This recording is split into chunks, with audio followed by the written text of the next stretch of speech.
कैसे हैं आप सभी लोग। एक बार फिर से स्वागत है आपका हमारे YouTube channel study with Yogesh में।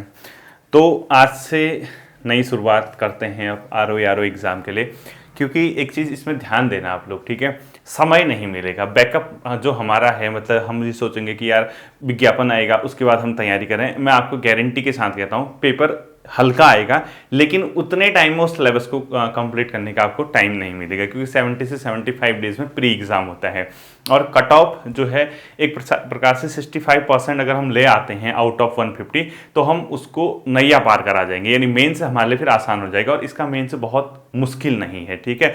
मैं आपको विश्वास दिलाता हूं कि इसके मेंस से लेके अंतिम क्षण तक मैं आपका साथ निभाऊंगा। इस एग्ज़ाम के लिए मेरे भी आपके साथ हित जुड़े हैं, क्योंकि मैंने कल भी आपसे कहा था, कल वाली वीडियो जिसने नहीं देखी वो देख लेना, इस मतलब सीरीज़ की पहली वीडियो। तो कल भी मैंने आपसे वही चीज़ कही थी कि इसमें मेरे भी व्यक्तिगत हित जुड़े हैं, ठीक है। अब एक हाथ से ताली बजने से रही, यानी ऐसा नहीं होगा कि मैं पढ़ाऊं आप लिखो रट्टा मारते जाओ, इससे एग्ज़ाम। दोनों हाथ को ताली बजानी होगी, यानी एक आपका एक मेरा। कहने का क्या मतलब है, डेली के डेली वर्क मिलेगा। अगर वर्क नहीं मिलेगा तो फिर ये एग्ज़ाम भूल जाओ, ठीक है। ये क्योंकि प्री के साथ साथ प्री निकाल के हल्ला हुआ हो गया, हमने निकाल दिया, हम मेन से लिखेंगे, मेंस ही नहीं क्लियर हुआ, फाइनल कट ऑफ में नाम नहीं आएगा, यानी फाइनल रिजल्ट में जब तक नाम नहीं आएगा फिर क्या फ़ायदा है प्री निकालने का, ठीक है। तो डेली के डेली वर्क मिलेगा, ध्यान से सुनना, पहले दिन का वर्क, ठीक है। और एक ही सेक्शन से नहीं होगा। GS, Indus valley civilisation, Harappa जो सभ्यता है, यानी हड़प्पा की जो सभ्यता है, हड़प्पा घाटी की जो सभ्यता है, आज के दिन इस क्लास को देखने के बाद रात के 10 बजे तक करो, 11 बजे तक करो, कंप्लीट हो जाना चाहिए। कहाँ से सोर्स होगा? ल्यूसेंट बुक, ल्यूसेंट की बुक और ल्यूसेंट के ऑब्जेक्टिव से उसके क्वेश्चन करोगे, ठीक है बच्चों। ये फाइनल एक रेस है, इस ऐसा बेहतरीन मौका उसके बाद लाइफ में नहीं मिलेगा। और टॉपिक मैं पढ़ाऊंगा, उसके बाद आपको उस चीज को कंप्लीट करना है। सेकंड, उत्तराखंड परीक्षा वाणी से पहला चैप्टर प्रशासनिक ढांचा, उत्तराखंड का जो पहला इंट्रोडक्शन वाला चैप्टर होगा, यानी प्रशासनिक ढांचा वगैरह कुछ दिया होगा, वो चेक कर लेना, ठीक है। थर्ड, रीजनिंग, कैलेंडर कंप्लीट हो जाना चाहिए, ठीक है। सोर्स देखो कैसे बताता हूं, सोर्स कैसे याद रखना है ये ध्यान रखना है, ठीक है। रीजनिंग में कैलेंडर अगर आपको देखना है, अगर जिन बच्चों ने नहीं पढ़ा है, क्योंकि कैलेंडर से क्वेश्चन आता है यूकेपीएससी में भी। और एक नंबर ये है, देखो 24 आवर का टारगेट है, सोच लो अगर इस तरीके से चलोगे तब कोर्स कंप्लीट होने वाला, वरना नहीं होने वाला। कैलेंडर क्रैश कोर्स की जो लास्ट की 3 क्लासें हैं, यानी 54 क्लासेज आई हैं, 54, 53, 52, यानी 52वीं क्लास से, यानी जो मैंने प्लेलिस्ट में क्रैश कोर्स बना रखा होगा पटवारी वाला, उसकी क्लास नंबर 52 से 54 तक, इसमें मैंने रीजनिंग के क्वेश्चन करा रखे हैं कैलेंडर। और रीजनिंग कहां से शुरू होगी? मिड से शुरू होगी। वीडियो में चेक कर लेना, वीडियो में लगभग 20 मिनट के आसपास से तीनों जगह होगी, एक बार इसको कंप्लीट कर लेना। यानी कल की क्लास तक आपका कैलेंडर कंप्लीट होना चाहिए, उत्तराखंड का प्रशासनिक ढांचा कंप्लीट होना चाहिए, और इंडस वैली सिविलाइजेशन, यानी 3 जगह हाथ डालोगे तब कंप्लीट होगा चीजें, ठीक है। दूसरा, मैं क्या करूंगा, ऐसा नहीं कि उत्तराखंड इतिहास को शुरू करूं और इतिहास ही खत्म करूं। ये जो है पर्टिकुलर एक फोल्डर है, इसमें अगर 2 क्लासेज इतिहास की आएंगी तो 2 क्लासेज पॉलिटी की आएंगी। क्योंकि होता क्या है, हम अगर इतिहास में ही समय गुजार दें, क्योंकि इतिहास से फिक्स क्वेश्चन आएंगे, वो भी मॉडर्न हिस्ट्री से ज्यादा आते हैं, पॉलिटी छूट जाएगा। पॉलिटी में ही हाथ डालें तो जियोग्राफी छूट जाएगा। तो 2 क्लासेस हिस्ट्री, 2 क्लास पॉलिटी, या 1 क्लास हिस्ट्री, 1 क्लास पॉलिटी। और ध्यान रखना एग्जाम फैक्ट बेस्ड है, यानी आपको फैक्ट के आधार पे चीजों को तैयार करना है, और जो मैं आपको होमवर्क दूंगा वही टॉपिक मैं आज आपको पढ़ाऊंगा। यानी कहने का मतलब है उत्तराखंड वाला पोर्शन प्रशासनिक राजनीतिक ढांचा परीक्षावाणी, मैंने आपसे पहले कहा इतने समय से पढ़ते आ रहे हो, वो बहुत ज्यादा मुश्किल आपके लिए नहीं होगा, ठीक है। देखिए डे 1 किस चीज का है आज? आपका आर ओ की क्लास का, ठीक है। यानी review officer, assistant review officer for UKPSC and Uttarakhand secretary, ठीक है, इसके लिए है। और ये डे 1 क्लास में हमारा जो पहला टॉपिक आता है हड़प्पन सिविलाइजेशन। उसने जब सिलेबस दिया होगा, सिलेबस में उसने क्या चाला कि चलिए बताएं, वो सिर्फ ये लिखेगा उत्तराखंड इतिहास के राजनीतिक प्रशासनिक, सीधे लिख देगा, और भारत में बीच का कुछ गायब कर देता है। अब क्वेश्चन कहां से आएगा, हम कैसे पता करें भाई? पढ़ के तो पूरा जाना पड़ेगा, और मेहनत करोगे ना उसका परिणाम मिल जाएगा, ठीक है। आज से नई शुरुआत है। देखिए क्योंकि एग्जाम क्या बेस्ड है? Fact based. अब फैक्ट कहां से आए, क्या आए, ये हम भी नहीं जानते, कोई नहीं जानता। इतिहास की बात करें, प्राचीन भारत, एंशियंट हिस्ट्री की, हड़प्पन सिविलाइजेशन, वैदिक पीरियड, बौद्ध, जैन, मौर्य, आफ्टर मौर्य, गुप्ता, आफ्टर गुप्त, और थोड़ा साउथ इंडिया, इतना पोर्शन हमने क्या करना है, एंशियंट हिस्ट्री का कंप्लीट करना, तब जाके हमारे 4 से 5 नंबर का सेक्शन यहां से कवर होगा। मेडिवल हिस्ट्री, दिल्ली सल्तनत के अगर मुगल पीरियड, और मुगल पीरियड के अलावा जो उस टाइम पे जो साउथ में विजयनगर साम्राज्य वगैरह था, शिवाजी वगैरह का जो प्रशासन था, वहां से क्वेश्चन, जब हम उतना कंप्लीट करेंगे 3 से 4 नंबर। मॉडर्न हिस्ट्री, जब हम भारत में यूरोपीय कंपनियां जो आई थी, वहां से भारत के इंडिपेंडेंट यानी भारत के स्वतंत्रता तक जब हम पढ़ेंगे, तब हमारे 7 से 8 क्वेश्चन, तब जाके हिस्ट्री 13 से 14 नंबर अपने आप में कवर करती है। ठीक है, एक इस प्रकार का पैटर्न रहता है, और एक एक नंबर की वैल्यू होगी। प्री का आपका मेंस में नहीं जुड़ने वाला। देखिए फिर हम लोग शुरुआत करते हैं डे 1 की, और डे 1 की शुरुआत करेंगे हम ROR से, हड़प्पन सिविलाइजेशन टॉपिक, क्योंकि फैक्ट बेस्ड है तो फैक्ट ही मैं पढ़ाऊंगा। ठीक है, देखो एक ऐसे हड़प्पा सभ्यता के जो स्थल थे, यानी हड़प्पन एक सिविलाइजेशन हुआ करता था उत्तर पश्चिम भारत में, इसके कभी कभी पूर्वी, उत्तरी, दक्षिणी और पश्चिमी और दक्षिणी स्थल पूछता है, यानी इंडस वैली सिविलाइजेशन। कभी आपसे अगर ये पूछेगा कि हड़प्पा सभ्यता का सबसे उत्तरी स्थल कौन सा है, तो आंसर होगा मांड। ठीक है, सबसे दक्षिणी स्थल पूछेगा दाइमाबाद, सबसे पूर्वी स्थल पूछेगा, यानी सबसे ईस्टर्न हड़प्पा सभ्यता का स्थल पूछता है, तो उसका आंसर होता है आलमगीरपुर, और जो कि मेरठ में पड़ता है, यूपी। ठीक है, लिखो आलमगीरपुर, यूके PSC है वो, बहुत हल्के क्वेश्चन भी पूछता है। ठीक है, और सबसे वेस्टर्न पूछेगा, यानी वेस्टर्न जो पूछेगा, सुतका गेंडोर, क्या लिखोगे, सुतका गेंडोर, ये थे इंडस वैली सिविलाइजेशन, यानी हड़प्पा सभ्यता के सबसे साउथ में खोजा गया स्थान, जो कि महाराष्ट्र में है, सबसे उत्तर नॉर्थ में खोजा गया स्थान, जो कि JNK में है, सबसे ईस्ट में खोजा गया स्थान यूपी मेरठ के पास है, सबसे वेस्ट में खोजा गया स्थान कहां पर, अपने आप में पाकिस्तान में है। ठीक है, यानी अगर आपसे क्वेश्चन ये पूछेगा कि ये स्थल कहां कहां है, बता दोगे ना, तो यहां पर आपने इसमें हेडिंग लिखना है, हड़प्पा सभ्यता के सबसे उत्तरी, दक्षिणी, पूर्वी, पश्चिमी स्थान। लिखने की जरूरत नहीं है, आप लिख लो हड़प्पा स्थल। ठीक है, ये सबसे नॉर्दर्न है क्योंकि उत्तर में दिखा रखा है, सबसे पूर्व, सबसे साउथ और सबसे वेस्ट। एक क्वेश्चन यहां से बनने की संभावना रहती है। ठीक है, बना लिया होगा आपने। सेकंड चीज क्या बनता है क्वेश्चन यहां से, हड़प्पा सभ्यता के जो स्थल है ना पाए गए हैं, वो किस जगह पे हैं, वर्तमान कहां पे पड़ते हैं, हमें ये पता होना चाहिए। ठीक है, तो देखो हड़प्पा, लिखो Indus valley civilisation, Indus valley civilisation के स्थल, यानी जो अलग अलग जगह हैं हड़प्पा सभ्यता के, वो कौन सी जगह क्या पाए गए हैं, यहां से क्वेश्चन पूछता है कि वर्तमान में कहां है। ठीक है, और उनके बारे में कुछ महत्वपूर्ण फैक्ट भी रहते हैं, आपको वो चीजें ध्यान में रखने। देखो सबसे पहले लिखो हड़प्पा, क्या लिखोगे, हड़प्पा, इसके साथ लिख दो मोहनजोदड़ो, मोहनजोदड़ो। ठीक है, हड़प्पा के साथ क्या लिखा आपने, मोहनजोदड़ो। इसी के साथ जो थर्ड पोजीशन पे लिखोगे आप, क्या लिखोगे, मेहरगढ़, क्या लिखोगे, मेहरगढ़। ठीक है, इसके बाद फोर्थ इसी के साथ लिखोगे चन्हूदड़ो, क्या लिखोगे, चन्हूदड़ो। ठीक है, इसके बाद नेक्स्ट लिखोगे आप कोट दीजी, क्या लिखोगे, कोट दीजी। ठीक है, क्या लिखा आपने, कोट दीजी। इसके बाद आप लोगों को नेक्स्ट लिखना है सुतका गेंडोर, जो अभी लिखा मैंने। ठीक है, सुतका गेंडोर, सुतका गेंडोर, क्योंकि फैक्ट बेस है तो फैक्ट के आधार पे ही हम लोगों ने क्या करना है, अपना टॉपिक तैयार करना है। नेक्स्ट लिखो कोटबाला, कोटबाला। ये जितने भी स्थल हैं बच्चों, ये सब के सब कहां हैं, वर्तमान पाकिस्तान में। यानी दो तरीके से क्वेश्चन, या तो पूछ सकता है कि ये स्थल कहां है, या ये पूछ सकता है कि इनमें से कौन से एक हड़प्पन सिविलाइजेशन के स्थल हैं।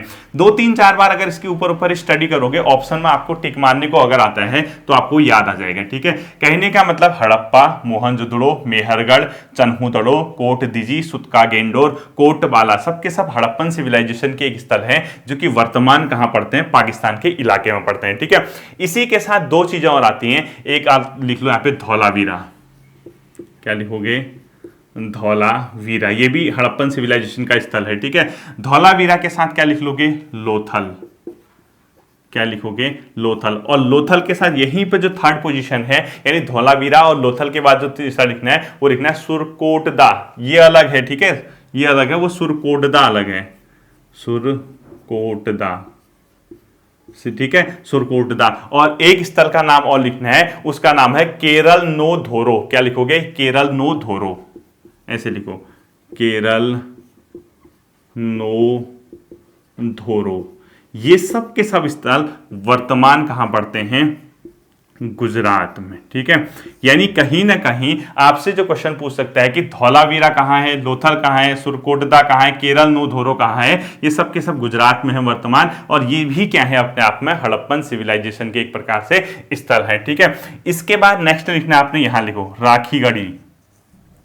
फिर बताता हूं इनके बारे में फैक्ट। ठीक है, राखीगढ़ी प्लस बनवाली और बालू, बनवाली प्लस बालू, ये सब के सब स्थल वर्तमान हरियाणा में पड़ते हैं। ठीक है, और ध्यान रखना ये अपने आप में क्या है? इंडस वैली सिविलाइजेशन के स्थल है। यानी राखीगढ़ी, बनवाली और बालू, ये सब के सब कहाँ स्थित हैं? हरियाणा में है। और ये क्या है? अपने आप में इंडस वैली सिविलाइजेशन के स्थल है। ठीक है, इसके बाद नेक्स्ट आता है रोपण, बालाथल और काली, मतलब रोपण लिखो पहले, नेक्स्ट क्या लिखोगे?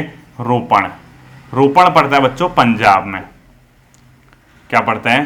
पंजाब में। ठीक है, इसके बाद नेक्स्ट लिखना है बालाथल व कालीबंगा, बालाथल प्लस कालीबंगा। ये जो स्थल हैं अपने आप में ये पड़ते हैं वर्तमान राजस्थान में। कुछ नहीं, वो ये पूछता है कि मैच करने को पूछेगा। ठीक है, इन चार यहां नाम लिख देगा, इधर नाम लिखा देगा कि मैच करो कौन सा है, या इनमें से कौन से एक इंडस वैली सिविलाइजेशन के स्थल हैं या नहीं है। ठीक है, इसके बाद नेक्स्ट आपका जो ये वाला पोर्शन है, इतना ही आपको फिलहाल के लिए याद रखना है कि इंडस वैली सिविलाइजेशन के ये स्थल कहां पर पाए गए। ठीक है, इतना आप कर लोगे जहां तक मैं समझता हूं। अब देखना इसी में से, वो मैं इतना लिख दिया ना आपने, इंडस वैली सिविलाइजेशन के कौन से स्थल कहां पे हैं। अब इसी में से देखना कुछ क्वेश्चन वो कैसे पूछता है, घुमा फिरा के पूछता है। यानी वो नदियों के नाम भी पूछ सकता है कि किस नदी के किनारे अपने आप में ये जगह होती है। ठीक है, अब देखिए कि इसको कैसे तय करना है। हड़प्पा हमेशा याद रखना बच्चों रावी नदी के किनारे है। क्या लिखोगे? हड़प्पा अगर पूछता है किस रिवर के किनारे है, रावी नदी के किनारे है। और ये स्थल जो खोजा गया था 1921 में खोजा गया था। और इस स्थल को जो खोजने में महत्वपूर्ण भूमिका निभाई थी उनका नाम है दयाराम साहनी के द्वारा। ठीक है, दोनों तरीके से दयाराम साहनी जी ने इसको खोजा था। यानी अगर कभी क्वेश्चन आता है कि हड़प्पा सिविलाइजेशन जो है, यानी हड़प्पा जो स्थल है वो कहाँ है, किस नदी के किनारे, रावी, कब खोजा गया था 1921 में, किसने? दयाराम साहनी ने। इसी की जगह पे एक दूसरा स्थल आता है मोहनजोदड़ो। ठीक है, ये अपने आप में है बच्चों सिंध नदी के किनारे। कौन सी? सिंध नदी के किनारे। और ये स्थल जो खोजा गया था 1922 में राखलदास बनर्जी के द्वारा, राखलदास बनर्जी के द्वारा ये स्थल खोजा गया है। ठीक है, कौन सा? अपने आप में मोहनजोदड़ो। तो मोहनजोदड़ो किस नदी के किनारे है? सिंध। किसके द्वारा खोजा गया था? ये राखलदास बनर्जी के द्वारा। ठीक है, यहां पर जो सिंध, ये मोहनजोदड़ो का अर्थ है मृतकों का टीला। इसका शाब्दिक अर्थ, यानी इस मोहनजोदड़ो का जो शाब्दिक अर्थ है वो क्या है भी पूछ सकता है। इसको बोलते हैं मृतकों का टीला, मृतकों का टीला। ठीक है, इस स्थल का नाम क्या है? मृतकों का टीला है, ये ध्यान रखना। यहीं पर एक तीसरी जगह है लोथल। लोथल जो मैंने गुजरात में बताया था वो किस नदी के किनारे है? भोगवा नदी के किनारे। ठीक है, लोथल किस नदी के किनारे है? भोगवा नदी।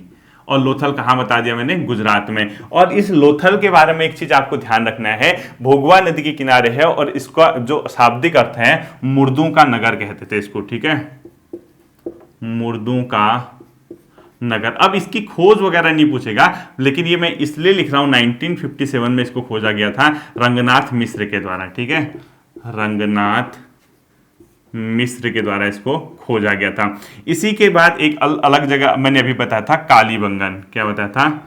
कालीबंगन। ये है अपने आप में राजस्थान में वर्तमान। और किस नदी के किनारे है पूछता है, तो घग्घर नदी, घग्घर नदी, ठीक है। और ये कालीबंगन है, इसका जो अर्थ होता है, यानी इस कालीबंगन का शाब्दिक अर्थ है अपने आप में क्या, काली रंग की चूड़ियां, ठीक है, काली रंग की चूड़ियां, देखो काली रंग की चूड़ियां, इसका क्या है, शाब्दिक अर्थ है किसका, ये अपने आप में जो ये काली बंगन है। और इसके बाद एक प्रमुख स्थल है, उसका नाम है धौलावीरा, जिसका अर्थ होता है सफेद कुआं, ठीक है, धौलावीरा लिखो। इनमें से किस हड़प्पन सिविलाइजेशन की नगर का शाब्दिक अर्थ है सफेद कुआं, धौलावीरा, धौलावीरा, ठीक है, इसका शाब्दिक अर्थ होता है सफेद कुआं। क्या होता है इसका शाब्दिक अर्थ, सफेद कुआं। तो ये आपको ये अर्थ इनके पता होने चाहिए कि किसका अर्थ क्या है और ये कैसे इसमें निकलते हैं, ठीक है। अब आपका एग्जामिनर क्या करता है ना, बहुत चालाकी से, अब देखो इस सिविलाइजेशन के बारे में वैसे अगर एग्जामिनर देखना किस तरीके से आपसे कुछ हटके क्वेश्चन भी यहाँ से पूछ सकता है। अब देखिए इससे आगे को हम लोग देखते हैं कुछ डिफरेंट टाइप के फैक्ट जो आते हैं इंडस वैली सिविलाइजेशन से। और इंडस वैली सिविलाइजेशन ही थोड़ा सा अटपटा सा चैप्टर लगता है मतलब पढ़ने में, ठीक है, ये रियलिटी है, बट कोई नहीं, हम लोग देख लेंगे इसको। देखिए कुछ क्वेश्चन इस प्रकार के भी पूछे जा सकते हैं कि सिंधु घाटी सभ्यता का मैनचेस्टर किसको कहा जाता था। देखो इंडस वैली सिविलाइजेशन यानी सिंधु घाटी सभ्यता का मैनचेस्टर,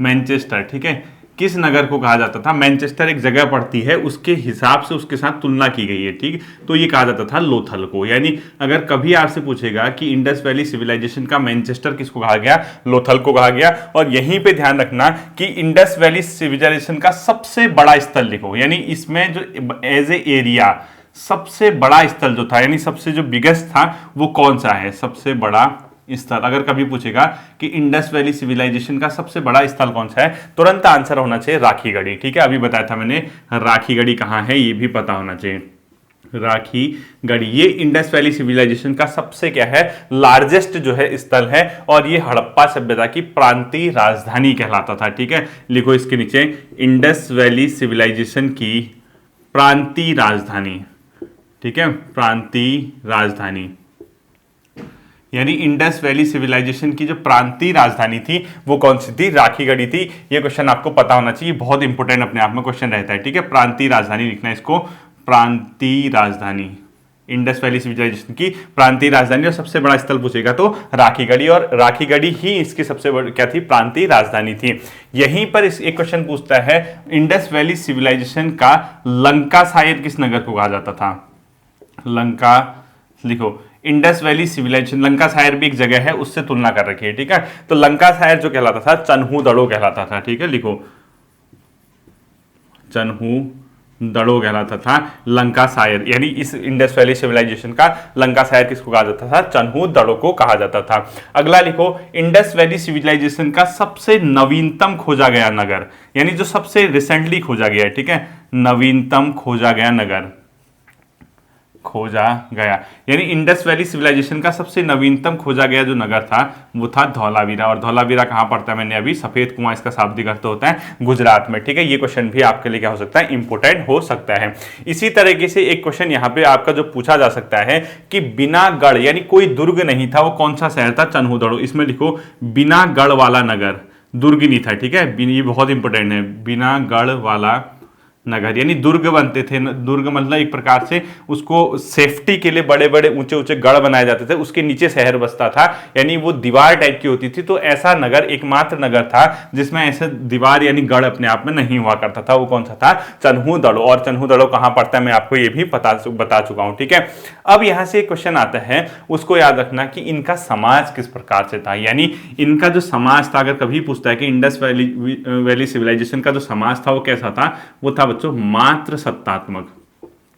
मात्र सत्तात्मक का मतलब महिलाएं प्रधान होती थी, जैसे अभी हमारा जो समाज है वो पितृ सत्तात्मक यानी पुरुष सत्तात्मक है, जहां पर पुरुषों का वर्चस्व इस सोसाइटी में आपको ज्यादा देखने को मिलेगा। लेकिन इंडस वैली सिविलाइजेशन था मात्र सत्तात्मक था, यानी महिलाओं को प्रॉपर वहां पे स्थान दिया जाता था। इसका प्रूफ कैसे पता चलता कि विभिन्न प्रकार की जो पूजाएं होती हैं, मातृ देवी की पूजा थी, जो नर्तकी की मूर्ति मिली है, सिक्कों पे मातृ देवी दिखती है, यानी अलग अलग तरीके से इसके प्रमाण मिलते हैं। हमने ये नहीं देखना कि इसका समाज मात्र सत्तात्मक था, था, बस इतना पता होना चाहिए। इसका एविडेंस क्या है इसको फिलहाल पढ़ने की जरूरत नहीं है, जब कभी भी डेप्थ स्टडी करने की जरूरत पड़ेगी उस समय हम इसका देख लेंगे, ठीक है। नेक्स्ट टाइम आप लोग एक चीज और देखना, इसके समाज का जो क्रम था, यानी इंडस वैली सिविलाइजेशन का जो समाज था वो किस प्रकार से था, ये क्वेश्चन आपको पूछा जा सकता है, ठीक है। देखो इसमें एक योद्धा हुआ करते थे, क्या थे, योद्धा हुआ करते थे। योद्धा के साथ साथ इस समाज में एक वर्ग था जो कि विद्वान वर्ग था। कैसा था, विद्वान वर्ग था, ठीक है, यानी एक प्रकार से पुजारी वगैरह जिसको कह सकते हो। तीसरा वर्ग इसमें व्यापारियों का था, यानी व्यापारी इसमें एक वर्ग होता था। और चौथा जो वर्ग होता था जो इन सभी के काम काज पे क्या करता था अपने आप में, मतलब एक प्रकार के जो बिल्डिंग वगैरह बनाने का काम करता था, ये होते थे शिल्प। बेसिकली ये समाज जो था इस रूप में देखने को मिलता है कि इस समाज में योद्धा थे, विद्वान थे, व्यापारी थे, शिल्प थे। क्या पता इस प्रकार से क्वेश्चन पूछ देगा कि आपसे ये सीरीज क्या है, या इंडस वैली सिविलाइजेशन के अंदर जो समाज था वो किस प्रकार से था, ये आपको पता होना चाहिए, ठीक है। नेक्स्ट, यहां पर जो लिपि थी, यानी आप लिपि क्या कहते हैं, जैसे जो लिपि कौन सी पाएगी, यानी क्या लिपि थी, क्या लेखन, मतलब इनको नॉलेज था या नहीं था। रियल में इनको लेखन चीजों का नॉलेज था लेकिन उसको पढ़ा नहीं गया, ठीक है। यानी इनकी जो लिपि थी, इसको लिख लीजिए अगर पूछेगा, इंडस वैली सिविलाइजेशन की जो लिपि थी उसको क्या कहा जाता है, हमेशा ध्यान रखना, वो एक प्रकार की भाव चित्रात्मक थी। क्या थी, भाव चित्रात्मक, यानी आप चित्र देख सकते हैं उसमें, उसका एक मीनिंग निकाल सकते हैं, और इस भाव चित्रात्मक को बोला जाता है अपने आप में क्या, बाउस ट्रोकिंडम, ठीक है। देखो बाउस, ये बहुत इंपॉर्टेंट क्वेश्चन है, ठीक है। ट्रोकेंडम, बाउस्ट्रोकेंडम इनकी क्या थी, अपने आप में लिपि थी, जिसको सबसे पहले 1853 में सामने आई थी, ठीक है। 1853 में सर्वप्रथम ये सामने आई थी कि हाँ इनकी लिपि ये थी, सर्वप्रथम सामने आई थी। बाउस्ट्रेंडम क्या थी, इनकी एक प्रकार की लिपि थी, जिसको बेसिकली क्या कहा जाता है बच्चों, भाव चित्रात्मक लिपि भी कहा जाता है, ठीक है। अब देखना यहां से जो अंतिम प्रकार से क्वेश्चन पूछे जा सकते हैं वो क्या पूछा जा सकता है पता है। हड़प्पन सिविलाइजेशन के अंदर जो विभिन्न प्रकार के नगर थे उनमें कुछ प्रमुख चीजें खोजी गई हैं, यानी कुछ प्रमुख चीजें मिली हैं, और थोड़ा सा यही चैप्टर टिपिकल होता है, तो हम ये देखते हैं कि हड़प्पा से क्या क्या मिला, ठीक है। अब क्वेश्चन कैसे पूछता है कि ये चीज कहां से मिली, क्या नहीं, हड़प्पा उसमें से एक नगर था, और हड़प्पा नगर के नाम पे, क्योंकि एक महत्वपूर्ण नगर था, इस पूरी सिविलाइजेशन का नाम हड़प्पा सभ्यता भी रखा गया। इसी को सिंधु घाटी सभ्यता भी बोलते हैं, यानी इंडस वैली सिविलाइजेशन। क्यों, क्योंकि ये सभ्यता का जो विकास हुआ सिंध और उसकी सहायक नदियों के किनारे हुआ, इसलिए इसको सिंधु घाटी सभ्यता भी बोला जाता है। देखो हड़प्पा में क्या क्या मिला, देखो मोस्ट इंपोर्टेंट लिखना है इन चीजों को। एक, इस जगह पे लाल बलुआ पत्थर का पुरुष धड़ मिला है, यानी एक प्रकार का पुरुष धड़ मिला है, यहां पे लिखो पुरुष धड़, ठीक है। यानी पुरुष धड़ किस स्थान से मिला पूछेगा तो हड़प्पा। पुरुष धड़ का मतलब है जो जैसे गर्दन वगैरह, इस ये नहीं है, इससे नीचे का पोर्शन मिल रखा है पुरुष धड़, ठीक है। और ये किस चीज से बना है, लाल बलुआ पत्थर, लाल बलुआ पत्थर से क्या मिला है, बना हुआ पुरुष धड़ मिला है। यहीं पर एक और चीज मिली है जो इंपोर्टेंट है, वो है कांस्य धातु की हिरण का पीछा करते हुए कुत्ते की एक मूर्ति मिली है। यानी जो धातु है वो कांसे का बनाया गया है, उसमें क्या किया गया, हिरण का पीछा करते हुए एक कुत्ते की मूर्ति दिखाई गई है, ठीक है। लिखो कांस्य धातु की हिरण का पीछा करते हुए, हिरण का पीछा करते हुए कुत्ते की जो मूर्ति मिली है, ठीक है। कुत्ते की मूर्ति किस जगह से मिली है, अगर क्वेश्चन पूछता है तो आप लोग क्या बताओगे, हड़प्पा से मिली है। ये भी अपने आप में क्या रहता है, इंपोर्टेंट रहता है, ठीक है। बाकी यहाँ पे अन्नागार मिले हैं, यहाँ पे अन्नागार मतलब जहाँ पे अन्न वगैरह रखे जाते थे, ठीक है। इस प्रकार से लिखो 6 अन्नागार। यहाँ पर मैं बता रहा हूँ इंपोर्टेंट क्या है, ये वाला इंपोर्टेंट है, पुरुष धड़ वाला, ठीक है। और ये इंपोर्टेंट है, ये उतने इंपोर्टेंट नहीं, इसलिए मैंने इसको थर्ड पोजीशन पे लिखा है, ठीक है। 6 अन्नागार यहां पर मिले हैं। इसके अलावा यहां पर लिंग और योनि के पाषाण क्या मिले हैं, अपने आप में प्रतीक मिले हैं। लिखो लिंग प्लस योनि के पाषाण प्रतीक के, पाषाण यानी पत्थर के प्रतीक मिले हैं, ठीक है। पाषाण के प्रतीक मिले हैं। साथ ही साथ इस वाली जगह पे यानी हड़प्पन सिविलाइजेशन पे मातृ देवी की मूर्ति भी प्राप्त हुई है। लिखो मातृ देवी की मूर्ति, अगर पूछता है कि मातृ देवी की मूर्ति किस जगह से मिली है अपने आप में, हड़प्पन सिविलाइजेशन से आदि। बाकी गेहूं जौ ये सब जो है वो आप पढ़ते रहना, लुसेंट वगैरह में लिखा होगा, मैं आपको यहाँ से महत्वपूर्ण चीजें बताऊंगा, ठीक है। हड़प्पन सिविलाइजेशन में हड़प्पा के स्थानों से इस प्रकार की चीजों का मिलना अपने आप में बहुत कुछ बताता है, लेकिन वो सिर्फ और सिर्फ आपको डेप्थ यानी कहीं अगर मुख्य परीक्षा या इंटरव्यू वगैरह हो उसके दृष्टि से इंपॉर्टेंट है, ठीक है। सेकंड लिखो मोहनजोदड़ो, मोहनजोदड़ो, इसमें सुपर इंपोर्टेंट चीज है, ठीक है। यानी यहां से क्या क्या मिला है वो आपको पता होना चाहिए। सबसे बड़ी चीज यहां पर मिला है वृहत स्नानागार, यानी नहाने वाली जगह यहां पे मिली है, स्नानागार मोस्ट इंपोर्टेंट कर देना, क्योंकि कई बार बच्चों को कंफ्यूज होता है कि वृहत स्नानागार हड़प्पा में मिला है कि मोहनजोदड़ो में मिला है। मोहनजोदड़ो से क्या मिला है, वृहत स्नानागार, यानी किस हड़प्पन सिविलाइजेशन से वृहत स्नानागार की प्राप्ति हुई है, तो मोहनजोदड़ो आपको आंसर होना चाहिए, ठीक है। यहीं पर एक दाढ़ी वाले पुजारी की मूर्ति मिली है, मोस्ट इंपोर्टेंट कर देना, दाढ़ी वाले पुजारी की मूर्ति। इससे ये पता चलता है कि योग ध्यान में बैठे ऐसा लगता है, ठीक है। दाढ़ी वाले, मैं सब नहीं बता रहा आपको, जो इंपोर्टेंट हो सकता है वही मैं आपको बताऊंगा। तो दाढ़ी वाले पुजारी की आपने क्या लिखनी है, मूर्ति, ठीक है। दाढ़ी वाले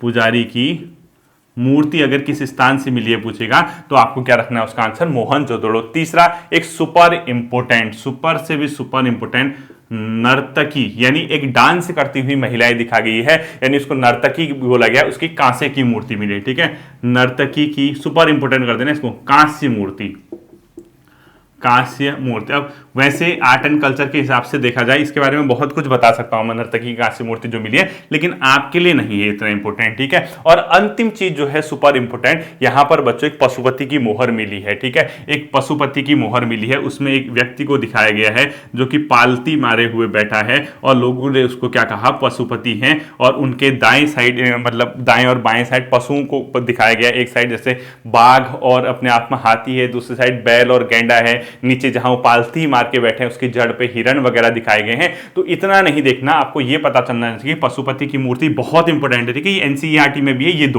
ये दो सुपर इंपोर्टेंट है, ये तीन, यानी ये सब के सब बहुत इंपोर्टेंट है। ये चार के चार में से एक ना एक मेरे को लगता है कि आना चाहिए आपका, जहां तक मैं समझ रहा कि ये किस स्थान से मिले हैं, ठीक है। मोहनजोदड़ो के बाद तीसरा जो स्थान है बच्चों वो है धौलावीरा, यानी जो गुजरात में है। धौलावीरा क्यों जाना गया इस सभ्यता में, धौलावीरा क्यों प्रसिद्ध है, सबसे बढ़िया इसकी एक चीज है, ये यहां से जल निकासी प्रणाली इसकी सबसे उन्नत थी। जैसे घरों से वाटर निकालते थे, उसको कहां आपने निकास करना है, उसके लिए इस नगर को बसाया गया था, बहुत फेमस है उसके लिए, यानी जल दोहन प्रणाली के लिए प्रसिद्ध है, लिखो जल दोहन प्रणाली हेतु प्रसिद्ध, जल दोहन प्रणाली हेतु प्रसिद्ध है ये वाला नगर, कौन सा, धौलावीरा। इसके अलावा यहाँ पे बहुत बड़े बड़े पानी के कुंड, स्टेडियम वगैरह भी पाया गया है, ठीक है। एक यहाँ पर खेलने के लिए स्टेडियम मिला, और क्या मिला इसके अलावा, पानी के कुंड मिले, ठीक है। पानी के कुंड टाइप के मिले, पानी कुंड देखे होंगे ना, नौले टाइप के। इसके अलावा यहाँ पर तटबंध और बांध भी मिला है, तटबंध या बांध जिसको कह सकते हो, ठीक है। ये इंपॉर्टेंट नहीं है, लेकिन ये नगर अपने आप में जल दोहन प्रणाली के लिए क्या होता है, जाना जाता है, कौन सा, धौलावीरा। इसके बाद मोहनजोदड़ो हो गया, हड़प्पा हो गया और धौलावीरा हो गया। अगला जो प्रसिद्ध स्थल है वो है अपने आप में कौन सा, यहाँ पर लोथल। अब लोथल के लिए क्या मतलब, धौलावीरा तो हो ही गया, लोथल, लोथल क्यों जाना जाता है अपने आप में बहुत इंपॉर्टेंट चीज लिखना लोथल के बारे में। लोथल भी कहाँ बताया था मैंने, गुजरात, ठीक है। ये किन किन चीजों के लिए जाना जाता है, पहला ये समुद्री व्यापार का केंद्र था, ठीक है। अगर कभी ये पूछता है कि इंडस वैली सिविलाइजेशन में समुद्री व्यापार का केंद्र, समुद्री व्यापार का केंद्र कौन सा था, ये था एक प्रकार का लोथल, ठीक है। दूसरा यहां पर बच्चों अपने आप में एक प्रसिद्ध चीज मिलती है जिसको बोलते हैं गोदीवाड़ा। गोदीवाड़ा किसको कहते हैं, जहाज निर्माण की एक जगह होती थी, ठीक है। यानी ये क्वेश्चन भी पूछ सकता है कि गोदीवाड़ा कहां से प्राप्त हुआ है, तो लोथल, गोदीवाड़ा के ब्रैकेट में लिख लो आप लोग, जहाज निर्माण की जगह होती थी। इसके अलावा यहां पर अग्नि की वेदिकाएं मिली हैं, यानी अग्नि वेदिकाएं, पहले के दो इंपोर्टेंट, ठीक है। वेदिकाएं, अग्नि की वेदिकाएं भी किस स्थल से मिली हैं, अपने आप में इंडस वैली सिविलाइजेशन पे लोथल से मिली हैं, ठीक है। बाकी एक वो मिला है जैसे 45 डिग्री, 90 डिग्री और 180 डिग्री को मापने वाला मानक, यानी 180 डिग्री कोण मापने वाला यंत्र है, कोण मापने वाला यंत्र, कोण मापक यंत्र अगर किस स्थान से मिला है पूछता है तो धौलावीरा से मिला है। बाकी की चीजें उतनी इंपॉर्टेंट नहीं है, जैसे यहाँ पे घोड़े व जहाज की चीजें मिली हैं, आधुनिक शतरंज यहाँ पर मिला है। इसके अलावा यहाँ पे चित्रित मृदभांड, यानी चित्रित मतलब जिसमें फिगर बनाए गए, मृदभांड बोलते हैं मिट्टी के बर्तन, चित्रित मृदभांड, आधुनिक शतरंज, धान की भूसी, यानी धान का जो भूसा है वो इसी जगह से मिला है। ठीक है, लिखो धान की, पहले की इंपॉर्टेंट है, ये उतना इंपॉर्टेंट नहीं है जो मैं लास्ट में लिख रहा हूं। ठीक है, धान की भूसी, और लास्ट लिखना टेराकोटा होता था एक, ठीक है, उसके संबंध में जहाज और घोड़े की आकृति मिले, लेकिन वो लिखने की जरूरत नहीं है आपको। तो चित्रित मृदभांड, आधुनिक शतरंज, धान की भूसी वगैरह अगर किस स्थान से मिली अगर प्राप्त होता है तो वो लोथल नामक जगह से प्राप्त हुआ है। ये भी अपने आप में क्या है, इंपॉर्टेंट है। बाकी की जो चीजें हैं वो उतना अपने आप में इंपॉर्टेंट नहीं रहती है, आप लोग इसको ध्यान रखना। जैसे एक आपको पता होना चाहिए, कालीबंगा से मिला है जुते हुए खेत के साग से, ये बहुत आया पेपर में, जुते हुए खेत के साग से। ठीक है, यानी प्रूफ कहां मिला है कि खेत के साग से मिले हैं, ये मिला है कालीबंगा से। ठीक है, कालीबंगन कहां है, राजस्थान में, कालीबंगन से क्या मिला है, जुते हुए खेत के साग से मिले हैं। कालीबंगा कहो या कालीबंगन कहो, कालीबंगा भी लिखा होगा। ठीक है, जुते हुए खेत के साग से। साथ ही साथ यहां पर एक जगह है जो कि आजादी के बाद खोजा गया पहला शहर, यानी जब भारत आजाद हुआ उसके बाद पहला शहर, लिखो आजादी के बाद खोजा गया, यानी हम जब आजाद हुए पहला शहर कौन सा था, वो था रोपण था पहला शहर। और ये किस नदी के किनारे है, सतलज। और ये कहाँ पड़ता है, मैंने अभी बताया था, पंजाब में, जो कि आज़ादी के बाद खोजा गया इंडस वैली सिविलाइजेशन का पहला शहर है। और ये क्यों जाना जाता है, इस शहर में मानव के साथ कुत्ते को दफन करने के प्रूफ मिले हैं। लिखो मानव के साथ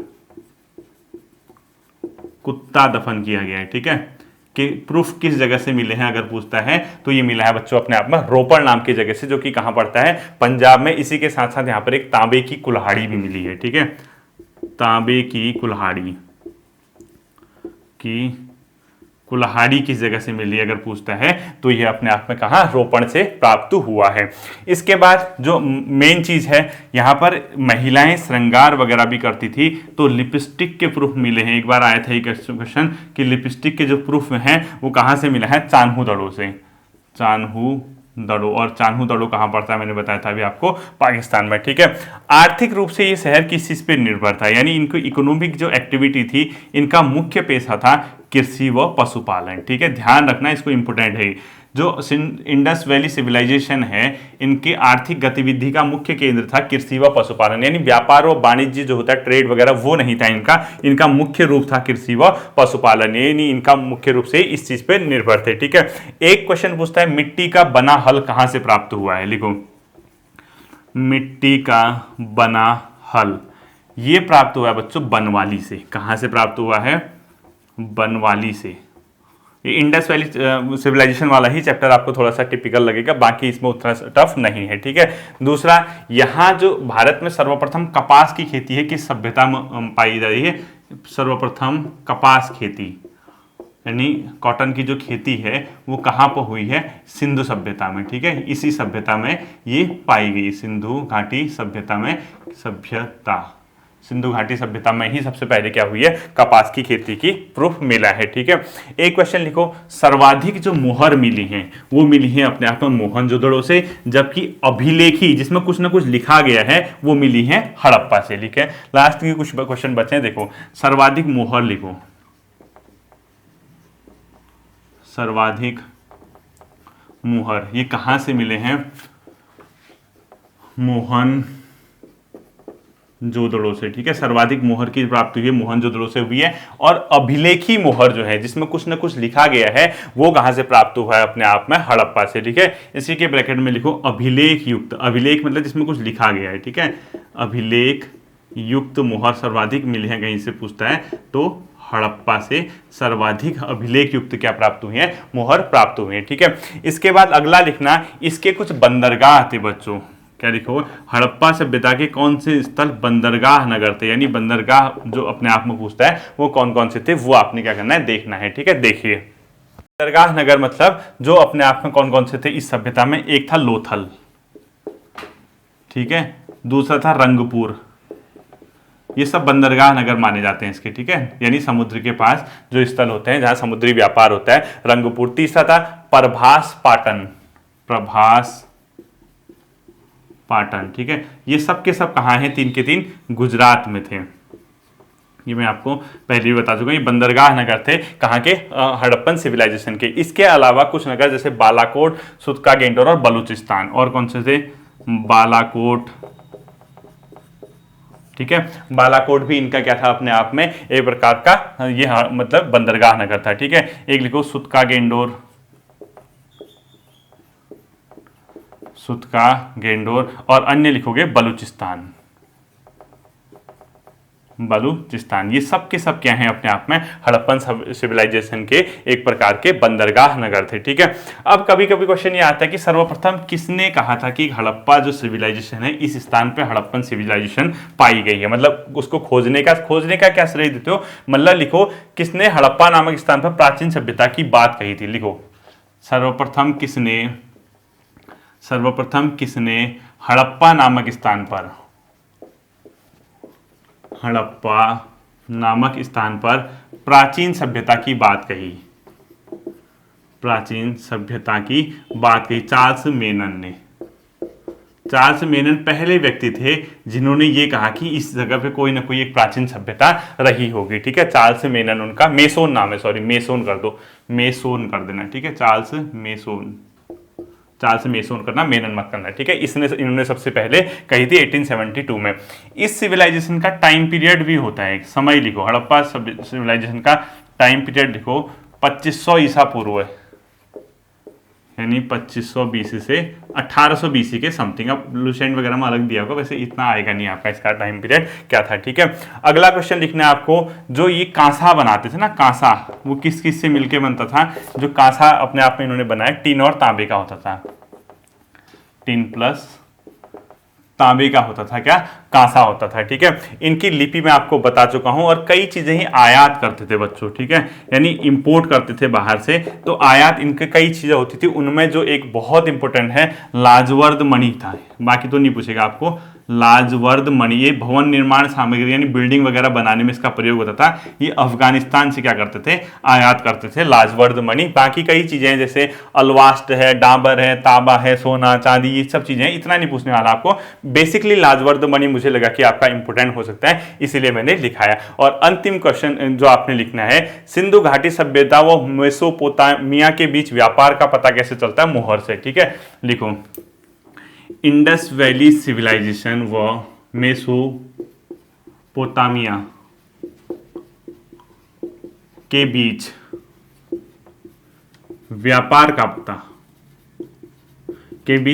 पता चलता है मोहरों से। और ये मोहर जो थे इसमें किसकी आकृति है, बैल आकृति। ठीक है, फिर और भी हैं सब चीजों की आकृति, लेकिन जो इनके बीच व्यापार का पता चलता है बैल की आकृति टाइप के एक प्रकार से कहते हैं मोहर थी। ठीक है, ये था आपका डे 1 की क्लास। थोड़ा सा मैंने क्या कहा आपको, इंडस वैली सिविलाइजेशन वाला जो चैप्टर है उसमें दिक्कत आ सकती है, क्योंकि ये थोड़ा सा अटपटा चैप्टर तो है ही है। ठीक है, लेकिन चीजें आज की आज ही होनी चाहिए। यानी अगर आप आरओ एआरओ एग्जाम की तैयारी कर रहे हैं, आपका पहला दिन है, आपने ये कर लिया, होमवर्क में आपने लुसेंट के ऑब्जेक्टिव ऑफ लुसेंट से ये वाला चैप्टर देख दिया, पहला ही चैप्टर होगा हड़प्पा का। ठीक है, और उसकी टिक लगा ली। साथ ही साथ परीक्षा वाणी का पहला चैप्टर जो है प्रशासनिक ढांचा, जिसमें जिले के निर्माण कब हुए थे, यानी राज्य निर्माण कब हुआ, लोकसभा में कब पारित, राज्यसभा में कब पारित, राष्ट्रपति के कब साइन, और पहली बार किसने घोषणा की, कितने तहसील, कितने ब्लॉक वगैरह, ये चीजें अगर आप देख लोगे तो। और साथ साथ ही पहला चैप्टर कैलेंडर का, यानी इतना चीज है। और सोर्स मैंने आपको सब बता दिया, इनमें से कहीं ना कहीं आरओ एआरओ का जो एग्जाम है टोटल मिला के 2 नंबर आ जाएंगे, यानी 150 में से आपका अब एग्जाम 148, यानी इतना अगर आप सही तरीके से तैयार करके जाते हैं तो। ठीक है, लेकिन आज की क्लास आज ही हो जानी चाहिए। फिर मिलते हैं अगले सेशन पे, अपना ध्यान रखना और इस चीज को रिवाइज करते रहना। Thank you.